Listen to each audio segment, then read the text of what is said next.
As we move forward into using more dynamic programming languages for our web projects, such as JavaScript and PHP, it will be important that we actually have a server.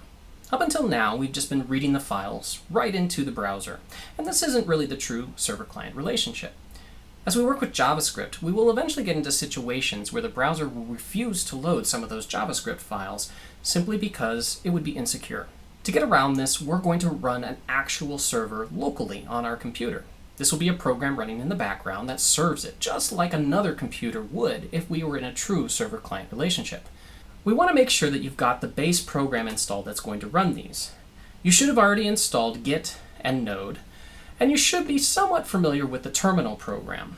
If you haven't used terminal before, you can hit the little magnifying glass and type terminal into there. Your terminal may look slightly different. It might have different colors if you haven't customized it. This is simply how I have mine set up. From here, we're able to run the Node Package Manager, or NPM, assuming you installed Node back at the beginning of the class. One thing that we need to do before we proceed is install the program Grunt. We need to install it globally.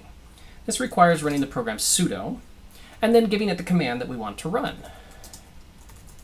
-g grunt. Sudo will take that command and run it as if you were a privileged user, namely the root user. So npm install -g grunt is going to install Grunt globally on our computer. It will ask you for your password. It will then fetch all of the information it needs to install Grunt for you. You may see some warnings during this process. These can be safely ignored. This will never need to be done again. Now Grunt is installed globally and we're able to move on and pretend as if we were starting a new module.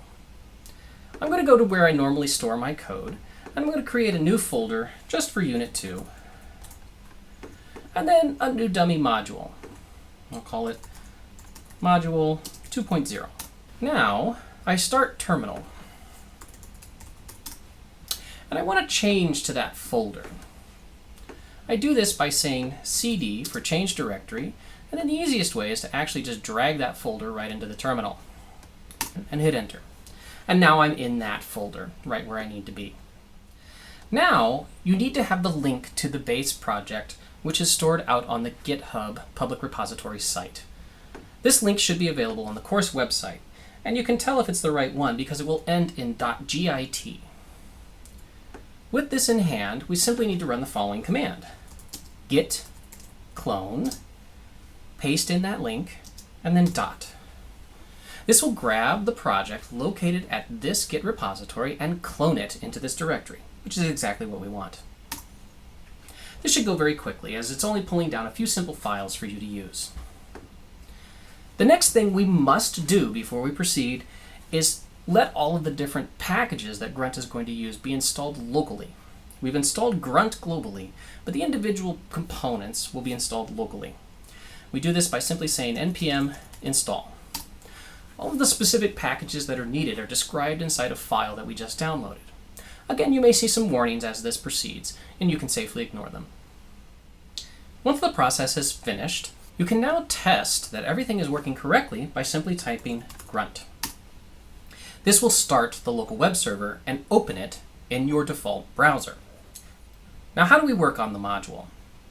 Just like before, we're still going to be working inside of Atom. I'm going to open the new folder that I just created in Atom. Wherever you have this located, simply navigate to that area and select the folder itself. The first thing you'll notice is that there is a lot more files here that we have not talked about before. Most of these files you can safely ignore. They are things that are much more advanced. The ones that you do need to worry about are inside of public. The public folder is the folder that your local server will give to any browser that requests it. You can see here all you have to do is type in localhost and then tell it port 3000. So localhost colon 3000. And if you don't give it anything else, it automatically gives you index.html. If we open index.html, you can see the content of it matches what it's rendering over here. As you're working on the module and making edits to your code, one thing that's very useful is that they will stay in sync. I don't have to do anything other than save the file, which I'm going to do by saying Command S. This browser will automatically sense the change, and the server will cause it to refresh and show your changes. It doesn't follow your typing perfectly. Notice nothing's showing up until you save the file. But as soon as you save it, you'll notice that the server senses that and uses something called browser sync to force it to reload. This will become very useful as we continue to work with JavaScript. As you write your JavaScript over here, it won't be easy to know that there's errors in it until you run it in the browser. However, the browser will be open right over here, and as soon as you save it, it will attempt to run it. And any errors that it finds, you can identify using the developer tools. You can then immediately come back to what you're editing and have this very dynamic feedback loop that hopefully will make you able to deal with problems quickly and efficiently. When you're done working on a particular module, you do need to remember to stop the server. It will continue to run in the background. Simply select the terminal again and hit Control-C. This will send it the terminate command and kill the task.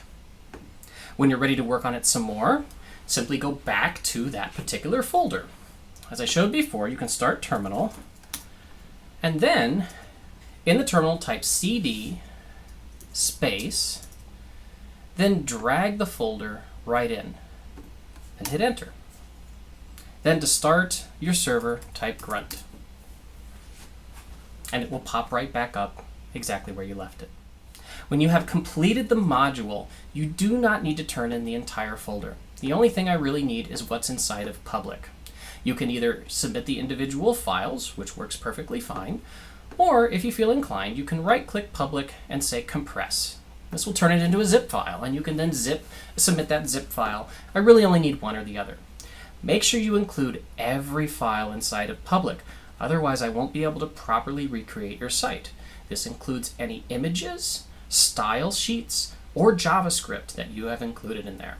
Later on, we'll also have PHP pages, and it will be very important to include those as well.